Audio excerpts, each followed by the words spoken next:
그리스도 군사의 자세 수용에 관하여 126번째 시간입니다. 22년 5월 16일 좀 재밌는 환상 영음이 들려요. 똥 싸놨네. 권사도 되고, 송장로님 영음. 들어가세요. 강문사님 영음. 화를 내시면서 문을 잠갔는데. 송장로님 영음. 됐어 그만. 이권사님 영음. 재밌죠? 두 분이 대화하시는 것처럼 들림. 자, 이거는 진짜 주님이 해석해 주지 않으면 뭔 소리인지 모르겠죠. 화장실과 관련된 건가 싶기도 하고요. 이어 붙이는 땜질, 이거는 뭐 틀린 건지 영감을 받은 건지 모르겠네요. 생각의 회로선, 주님께 이어 붙임, 땜질로 이어 붙이는 고통, 뭔가 이렇게 연결하는 고통이 있다고 말씀하신 거죠. 에녹자매가 해석합니다. 똥은 배설이 이루어진 상태. 배설은 뭐예요? 양식을, 주님의 양식을 먹고 소화시키고 배설. 이게 3단계 사이클이거든요. 이걸 잘해야만 양식이 내 것이 되고, 행실의 변화까지 이룰 수 있다는 건데, 배설은 좋은 겁니다. 비권사님이 배설한 것, 좋은 거죠. 비권사님의 사상과도 같은 자신의 생각이 배설된 상황. 앞선 영상에서 이제 주님의 뜻을 받들어 주님의 편에 서서 주님의 수용하는 자세를 본받는 것처럼 내 사상이 깨어져야 그 자리를 주님의 사상이 자리할 수 있거든요. 그래서 먼저 사상이 배설되는 것처럼 깨어져 나가는 것, 버려지는 것, 이걸 말하는 거예요. 그 상황을 삐장로님의 영도 아는 것, 지금 영들이 대화하는 거예요. 들어가세요는 무슨 뜻인가요? 묵상했더니 삐장로님도 생각의 배설을 하기 원하시는 삐권사님의 마음. 그러니까 이제 아내 되시는 강권사님께서 남편 되시는 송장로님도 그렇게 생각의 배설을 하기 원하신다. 아무래도 수십 년간 교회를 위해서 충성하면서 다져진, 굳어진 나만의 어떤 틀이 있잖아요. 그것을 이제 강권사님 먼저 배설하시고 송장로님 남편도 그렇게 생각을 좀 내려놨으면 하는 그런 마음이 들어간 게 들어가세요 라는 뜻이라는 거죠. 하지만 아직 준비가 되지 않은 상황. 왜냐하면 배설하려면 화장실 들어가야 되는데 문이 잠겨 있대요. 그래서 이장로님이 문을 잠갔는데 이러면서 들어가세요. 들어가서 싸시란 얘기죠. 그랬더니 화장실 문 잠겨 있는데 이거예요. 네. 장문사님이 그것을 답답하게 바라보는 거, 빨리 생각에 배설을 하시면 좋겠다 이렇게 바라시는 거죠. 그런데 주님이 비권사님에게 바라시는 것은 비장로님의 상황을 기다리며 수용하기 바라심. 뭐냐면 비장로님이 빨리 영적으로 새로워지고 주님 앞에 나아가기를 영적으로 원하는 거예요. 그런데 주님은 때가 있다는 거죠. 그것이 주님의 생각, 주님의 때보다 나의 생각, 나의 원함이 더 앞서가면 안 된다는 거예요. 주님보다 앞서가는 것 때문에 사실은 어려움을 많이 겪게 되거든요. 비장로님이 아직은 배설할 때가 아니신 것, 즉 양식을 먹고 소화시키는 그 과정에 아직 더 남아있다는 거죠. 지금은 소화시키셔야 될 때, 하지만 비권사님은 본인의 욕심으로 비장로님이 얼른 변화하시길 바라심. 변화하는 게 바로 배설이에요. 행실의 변화, 열매를 맺는 거죠. 주님께서 아직은 때가 아니시기에 비권사님이 기다리기를 원하심. 이 기다림, 조바심이 참 우리를 힘들게 합니다. 지금쯤은 어떻게 해 주셔야 되는 거 아닌가요? 막 이렇게 주님께 떼쓰기도 해요. 어린아이는 그럴 수 있어요. 어린아이들이 배고프면 못 참잖아요. 근데 이제 컸다는 얘기는, 성장했다는 얘기는 주님의 때를 기다릴 줄 안다는 겁니다. 비장로님이 빨리 변하기 원하는 것도 자신의 욕심임을 알려주고 싶으신 것. 비록 좋은 욕심이긴 해요. 영적 욕심이에요. 그러나 주님의 때를 기다리는 것이 더 중요한 겁니다. 주님께서는 비권사님께서 원하시는 자세가 있는데 사랑으로 비장로님을 기다려주고 이해해주고 품어주는 것을 원하심. 왜 때가 아닐까요? 송장로님 자체에 스스로 주님의 어떤 과정도 필요하지만 그 옆에 계시는 그분에게는 또 환경이죠. 그 옆에 계시는 비권사님에게도 주님께서 원하시는 게 있는 거예요. 그래서 우리는 이걸 종합적으로 봐야 됩니다. 큰 틀 안에서 봐야만 왜 아직 하나님이 그분을 빨리 변화시키지 않는가 이거를 알 수가 있죠. 예를 들어 C교회의 K목사님도 마찬가지. 그분 스스로가 제일 큰 문제예요. 그런데 그분을 둘러싼 분들의 변화도 하나님이 원하시기 때문에 같이 맞물려 가지고 어려움을 겪게 하시는 거죠. 그분만 문제였다면 하나님이 다른 방법으로 그분을 바꿔 가시겠죠. 그러나 그분을 둘러싼 환경에 해당하는 다른 분들도 영적으로 변화되기를 원하시니까 서로 부딪히게 하는 환경을 허락하시는 거죠. 우리 주변에 그런 일들이 대부분일 겁니다. 근데 자꾸만 문제를 나한테서 찾지 않고 상대방에게서 환경 탓을 하게 되면 그게 아주 오래 걸리는 거예요. 그런 자세를 바꿔야만 합니다. 주님의 시선으로, 주님의 관점으로 큰 그림을 볼 수 있어야 되죠. 주님께서 비권사님을 사랑으로 기다려주신 것 같이 지금 비권사님이 배설하셨다고 그랬잖아요. 거기까지 나아간 거예요. 생각이 배출된 거예요.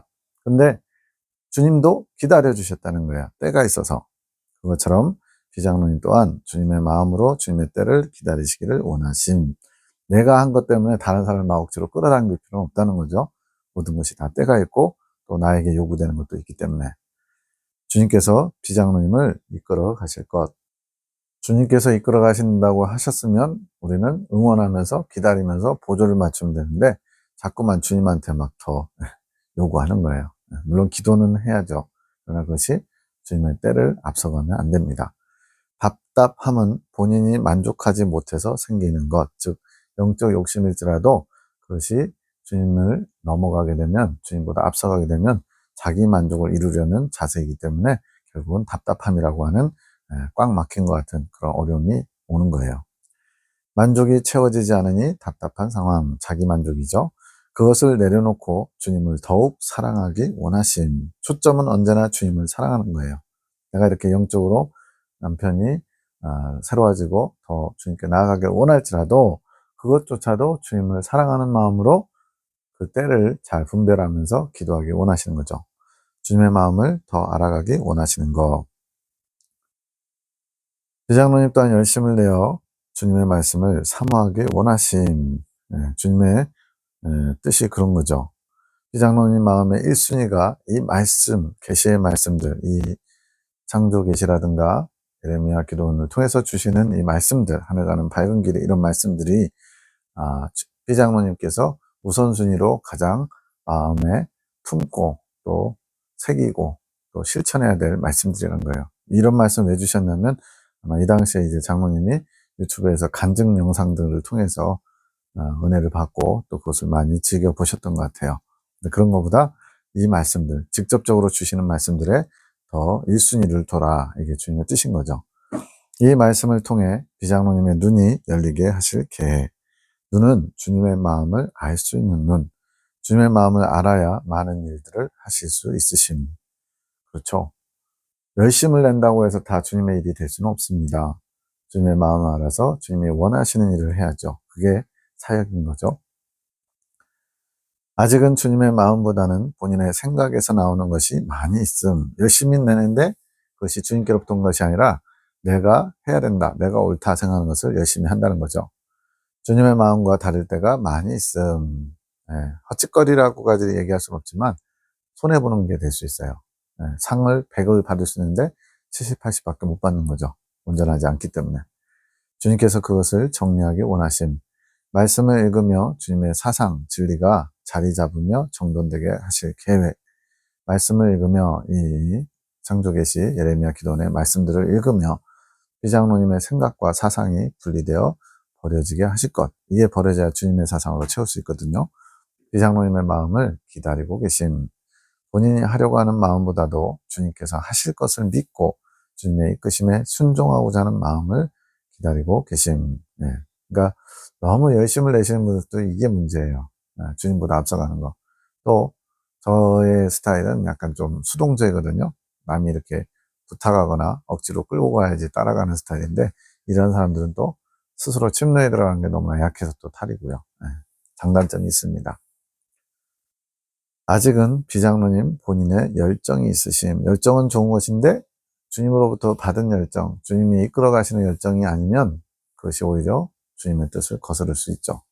그것은 주님이 원하시는 게 아닌 주님의 말씀에 초점을 두어 열심 내기를 원하심. 본인이 하려고 하는 마음보다 주님께서 하실 것을 믿고 주님의 이끄심에 순종하고자 하는 마음을 기다리고 계심. 예, 이렇게 주님의 이끄심에 순종하고자 하는 스탠바이 자세, 이것만 갖추면 주님께서 때가 되면 다 하시거든요. 근데 그것을 우리가 조바심 내면서 못할 때가 많죠. 주님의 말씀에 초점을 두어 열심을 내기 원하심. 주님의 말씀에 초점, 나의 생각에 초점이 아닌 그것이 주님의 뜻에 열심을 내는 것. 그것이 충성된 자의 자세이고 겸손한 자세인 것. 충성과 겸손은 또 같이 갑니다. 초점은 언제나 주님의 뜻, 주님의 말씀에 있어야 되죠. 이어붙이는 땜질, 이건 뭐냐면 이게 시작돼야 됨. 이 작업은 이어붙이는 땜질. 예전에 이제 그 빨간 대야에 이제 다라라고 보통 표현하는데 거기 보면 이제 땜장이들이 계셔가지고 구멍 난 거 이렇게 녹여가지고 붙이는 거 봤어요. 땜질. 이러한 땜질이 시작돼야 되는데 어떤 것이냐면 주님을 원하는 마음에서 시작되어 주님의 뜻과 이렇게 연결되는 그것을 해야 된다는 거죠. 자신의 뜻의 원함이 아닌 주님의 뜻을 받을 준비가 되면 이 작업이 시작되는 것. 그것이 주님께 초점을 두는 것이고 주님의 이끄심에 순종으로 따라가는 것. 주님의 이끄심에 순종으로 따라간다면 땜질의 작업이 시작되는 것. 자신의 뜻을 내려놓으면 주님께서 이끌어 가시게 되고 그 이끄심에 따라서 주님의 마음과 하나 되는, 합해지는, 이어 붙여지는 그런 땜질이 완성된다는 얘기죠. 생각의 회로선, 이건 뭐냐면 나의 초점이 주님께 맞춰져서 주님의 회로가 나의 회로가 되어야 됨. 전자 제품들 뜯어보면 이제 전자 기판이 있거든요. 거기 보면 이렇게 막 굉장히 복잡한 공학도가 아니면 알 수 없는 그런 연결선들이 있어요. 그걸 회로라고 그러는데 그 회로가 주님과 연결되어야 이제 주님의 것을 우리가 알아올 수 있고 끌어올 수 있고 알게 되는 거예요. 그것이 생각이 하나 되는 것, 그 작업을 하실 때 그만큼 고통이 있음.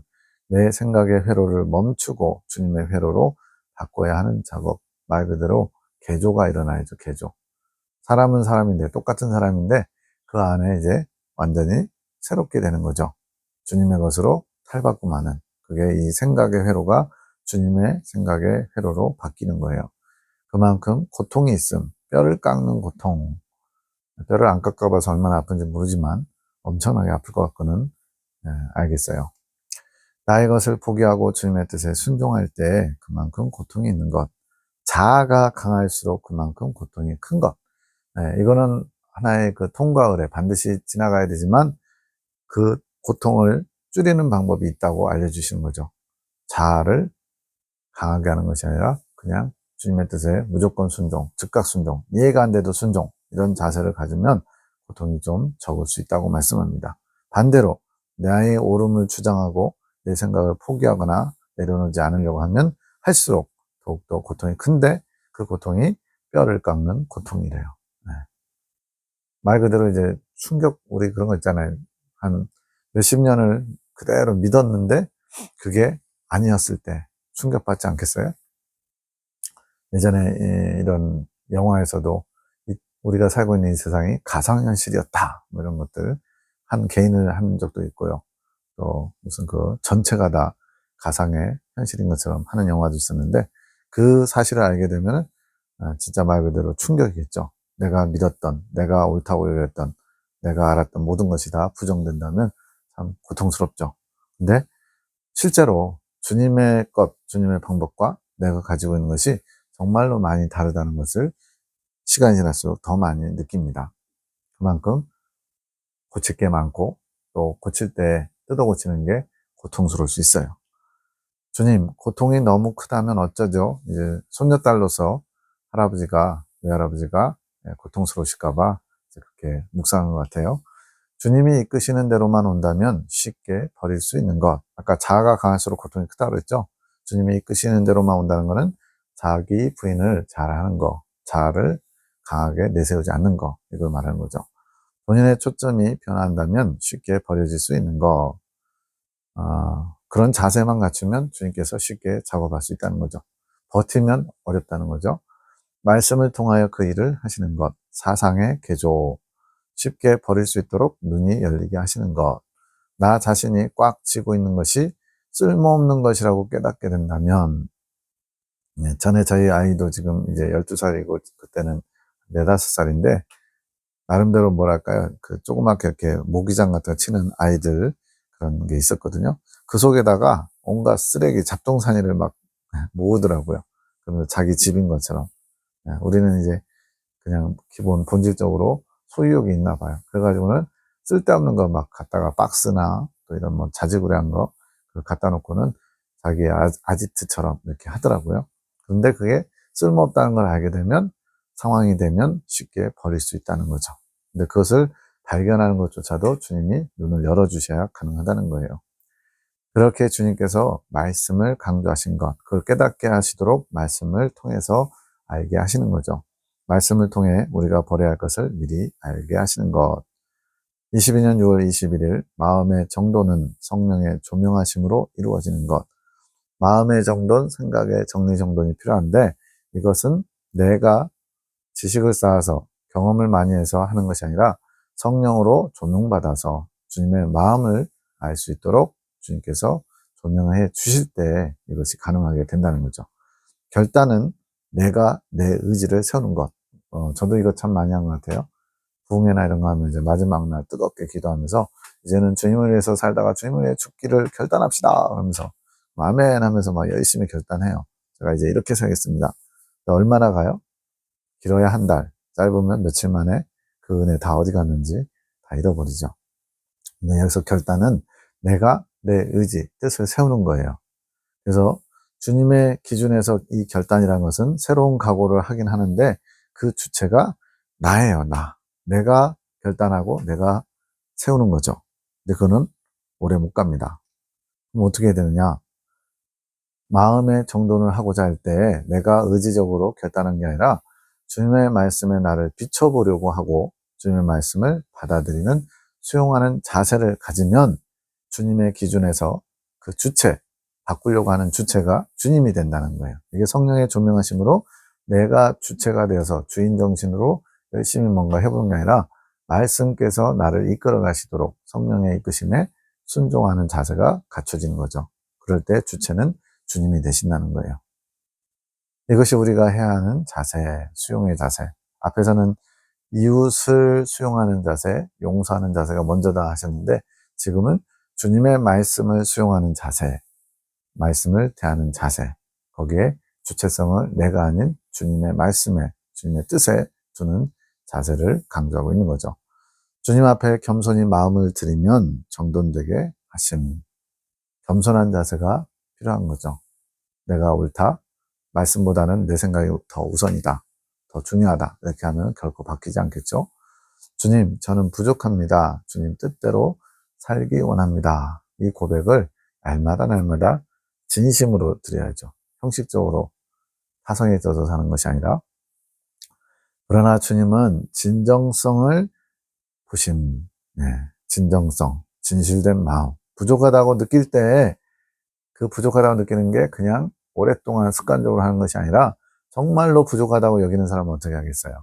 그 부족함을 주님으로 채우려고 하겠죠. 그런 진정성을 보신다는 거예요. 저는 부족하다고 말하는 언행일치, 진짜 부족하다고 말하는 고백처럼 주님 앞에 그런 자세를 갖추고 있는가, 이걸 보신다예요. 진실한 마음을 받으시고 정돈되게 도와주실, 주님 앞에 진실하지 않으면 무엇으로 주님의 능력을 끌어올 수 있겠습니까? 주님께서 움직이시도록, 주님께서 저를 통해 일하시도록 그 자리를 내어드려야 되거든요. 마음을 정돈되게 하시는 것은 내가 버려야 할 것들을 보게 하시는 거. 마음이 정돈된다. 어질러져 있으면 내가 찾고자 하는 거, 또 버려야 될 것, 또 간직해야 될 것을 구별하기가 쉽지 않잖아요. 당황스럽습니다. 그런데 정돈이 되면 이제 버릴 것과 취할 것이 눈에 잘 들어오겠죠.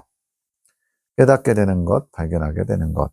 깨달은 후에 이제 이 부분도 중요한 것 같아요. 버릴 때도 필요 없는 거, 나 중심적인 거, 육적인 거, 세상적인 거, 인간적인 거, 인본적인 거, 그런 것을 버릴 때도 주님과 함께 버려야 함. 이게 뭔가 묵상을 했더니 앞에서 결단은 뭐라 그랬어요? 주체가 나 자신이 돼가지고 내 의지를 세우는 거라 그랬죠. 이 버리는 작업을 내 스스로 뭔가 이렇게 이게 좋은 거야 라고 결정하고 하게 되면요, 다시 주워와요. 이게 뭐냐면 다시는 주워올 수 없는 먼 데다 버려야 되는데 가까운 데다 던져놓고 이제 좀 다시 육적으로 좀 돌아가면 다시 또 주섬주섬 챙겨오는 거죠. 네. 그런 일들이 우리 안에 비일비재 많이 있습니다. 그래서 주님께서도 개가 토한 후에 다시 먹고 또 돼지가 목욕한 후에 진창에 구른다 이렇게 말씀하시는 거죠. 버릴 때 주님과 함께 버린다는 건 뭐예요? 내 의지를 가지고 버리는 게 아니라 주님께 도움을 청하면서 주님께서 버릴 수 있도록 도와주셔야만 그때 진정으로 버리게 된다는 거예요.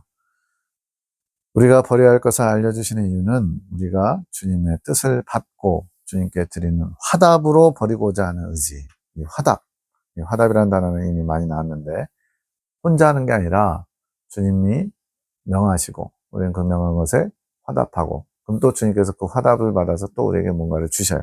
그럼 또 우리가 그걸 받아서 또 화답하고 즉 주님과 함께 교제하면서 영적인 교류가 이루어지면서 주님의 뜻이 우리를 통해 이루어지는 거예요. 그렇지 않고 일방통행은 안 된다는 겁니다. 그렇게 주님의 화답으로 주님께 명하신 것을 실천하고자 하는 화답으로 드리고자 할 때 그 버리고자 하는 의지를 주님께서 받으시고 능력으로 그것이 버려지게 하신다는 거예요.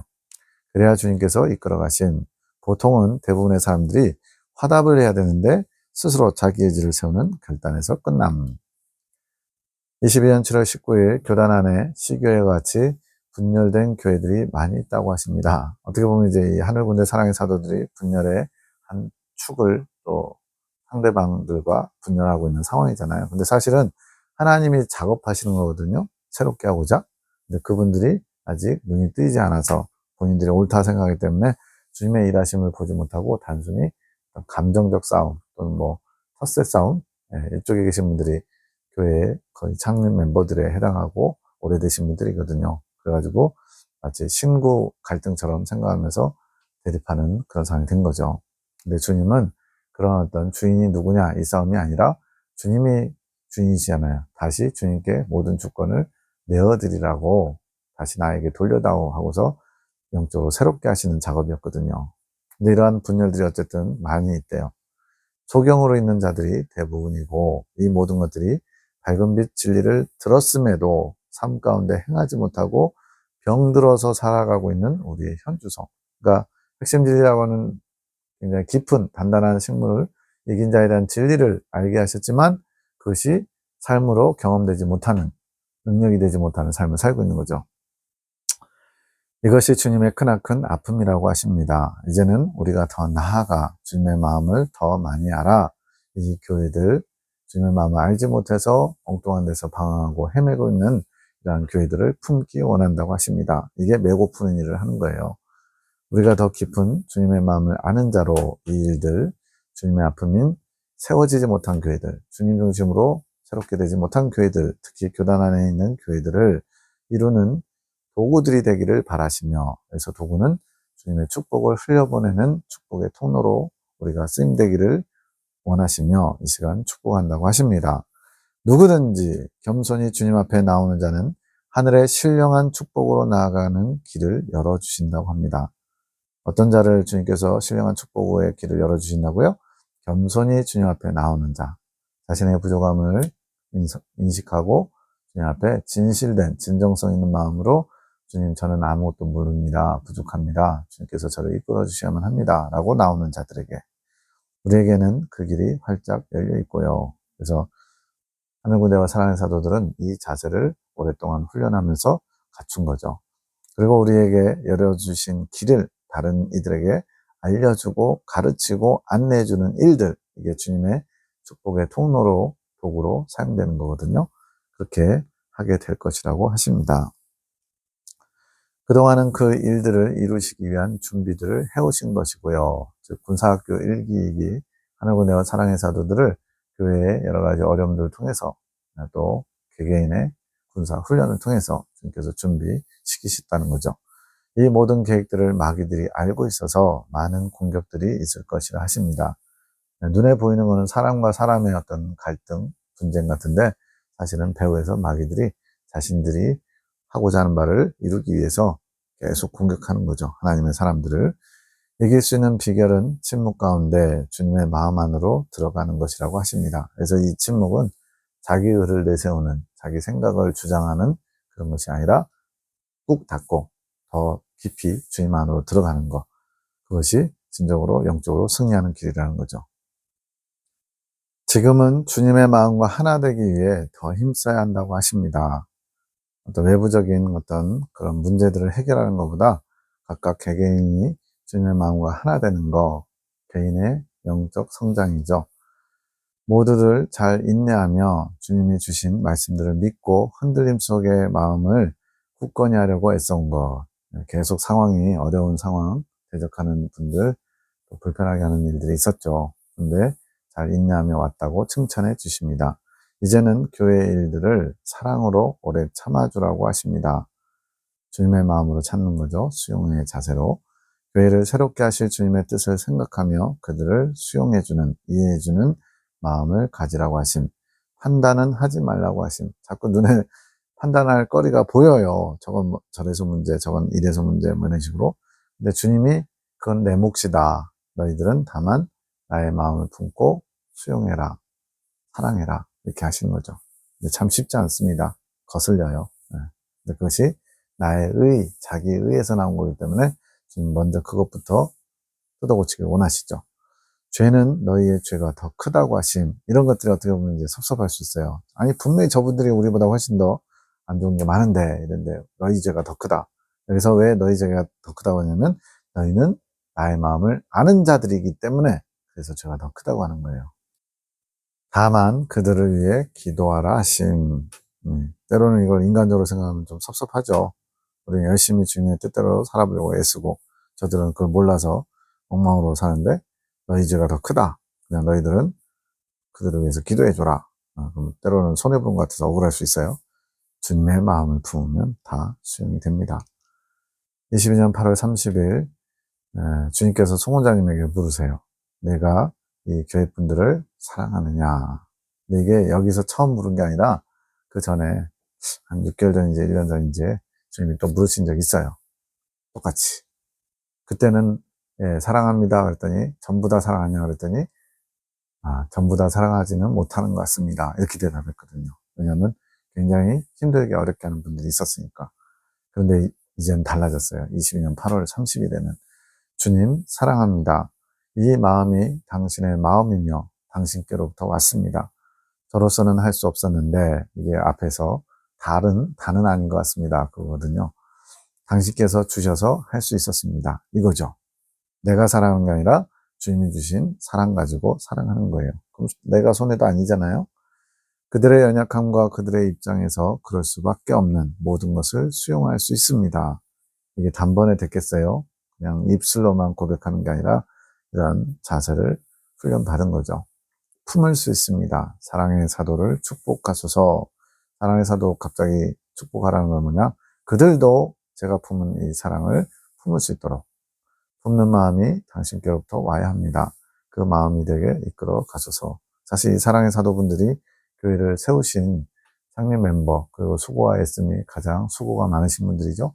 그러다 보니까 좀 답답하고 억울할 수 있어요. 교회를 새롭게 하려고 하는데 그것을 거부당하고 또 때로는 오히려 공격당하고 비난당하고 젊은 사람들에게 치이고 근데 주님은 그들도 주님의 품는 마음을 그대로 받아서 수용하기를 원하셔요.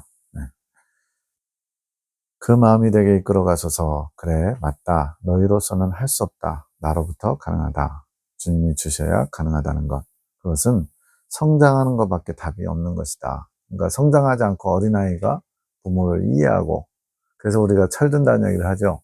철 안 드는 애들한테 백날 얘기해봐야 부모 마음을 이해하지 못합니다. 이제 10대를 지나 20대가 되고 스스로 부모가 되면 부모의 마음을 조금은 안다고 하죠. 이제 내가 속히 이끌어갈 것이니 나의 이끄심에 충성하여라. 순종하며 따라오라 하시는 것. 내가 축복하노라. 이 마음이 될 수 있게 축복하노라. 품는 마음, 수용할 수 있는 마음이 될 수 있게 주님이 축복하세요. 그러면은 실제로 그 마음이 어느 정도 새겨져요. 그러나 결국은 그 마음을 내가 받아들여야 돼요. 그건 또 내 몫이에요. 주님이 주셔도 그릇을 엎어놓으면 받을 수가 없습니다. 뒤를 돌아다보지 말아라. 환경을 보지 말라는 거, 답답하고 억울한 거, 이런 거, 환경적인 거, 주변적인 거 보지 말고 오직 나만 보고 나의 뜻에 집중하라는 거죠. 22년 9월 9일 우리의 목표는 승리라고 하셨는데 1차적 승리의 목표는 이루었고 주님께서 원하시는 분량이 있는 거예요. 그게 채워졌다는 얘기입니다. 주님 앞에 겸손한 자세인 순종할 마음이 준비된 주님의 뜻에 내 생각을 내려놓을 준비가 됐다는 거죠. 이제는 2차적 승리의 목표를 이루어야 되는데 2차적 목표는 뭐냐? 온유한 마음과 모습을 가지는 거. 그래서 온유한 마음이란 어떤 것이든 주님이 주신 것으로 받아 수용하는 자세. 온유하면 우리는 부드러운 마음이잖아요. 수용하는 자세래요. 주님 것이면 무조건 순종, 수용. 그리고 표양을 갖춰야 된대요. 겉모습도. 드러나는 모습인데 사람들에게도 그렇게 비춰져야 된다. 그게 2차적 승리. 주님께서 주시는 미션이에요. 주님의 뜻, 2차적 목표에 한 사람이라도 빠짐없이 우리의 마음에 정함이 되어야, 그래서 정함은 확정이라는 뜻으로 주신 것 같기도 하고요.